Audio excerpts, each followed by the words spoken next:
उत्तराखंड में बीजेपी 2027 के विधानसभा चुनाव से पहले अपने सभी विधायकों का परफॉर्मेंस सर्वे करवाएगी, ताकि ये पता लग सके कि मौजूदा समय में विधायकों ने अपने क्षेत्र में कितना वक्त दिया है और सरकार की नीतियों को जनता तक पहुंचाने में कितना कामयाब साबित हुए। उसी के आधार पर बीजेपी 2027 के विधानसभा चुनाव में टिकट देगी।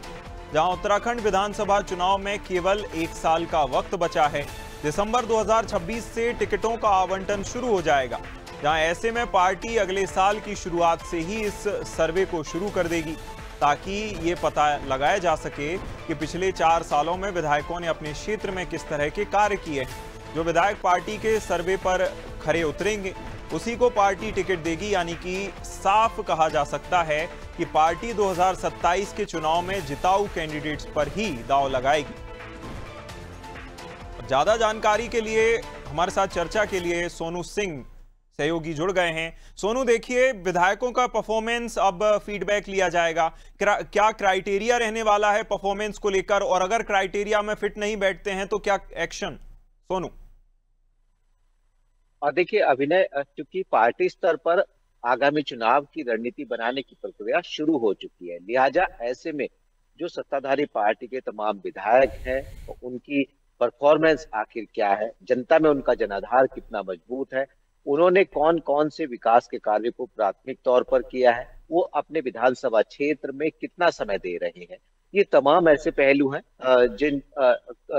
पहलुओं पर सर्वे के दौरान फोकस किया जाने वाला है। खास तौर पर इस बात पर भी फोकस किया जाएगा कि जो इनके कार्य हैं, इनकी कार्य संस्कृति कैसी रही है, सरकार की तमाम जन कल्याणकारी योजनाओं को जन जन तक पहुंचाने में इनकी भूमिका कैसी रही है, जो विधायक निधि के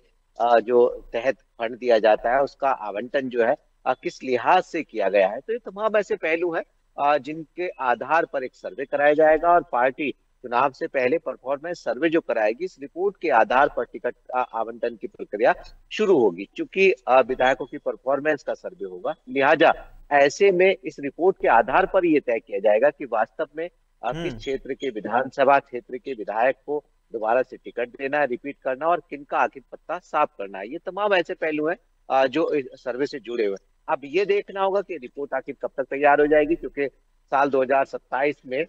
जनवरी मिड में आचार संहिता जो है वो लागू हो जाएगी, और उससे पहले जहां एक और सरकार और संगठन आपसी समन्वय के साथ तमाम जन कल्याणकारी योजनाओं को जन जन तक पहुंचाने के प्रयास में जुटे हुए, तो वही जो प्रदेश स्तरीय पार्टी के रणनीतिकार हैं वो चुनावी रणनीति की कवायद में जुट गए हैं। और ऐसे में अब जो तमाम विधायक हैं, जो जनप्रतिनिधि हैं, जो सरकार की योजनाओं को बिल्कुल कहीं ना कहीं ये सवाल इसलिए भी खड़े होते हैं कि पार्टी क्या आगे कर सकती है, क्योंकि इससे पहले भी हमने 2-3 राज्यों में देख चुके हैं कि भारतीय जनता पार्टी ऐसे लोगों को टिकट देने से बचती है या फिर टिकट काट देती है जिनका परफॉर्मेंस जनता को ठीक नहीं लगा। जनता की ओर से अगर उन्हें सही तरीके से नहीं देखा जाता तो पार्टी कहीं ना कहीं टिकट काट देती है, उन्हें टिकट से दूर कर देती है। तो देखना होगा कि परफॉर्मेंस को लेकर क्या सामने आता है, रिपोर्ट के आधार पर आगे किस तरह भारतीय जनता पार्टी से लेती है। तमाम जानकारी के लिए बहुत शुक्रिया सोनू।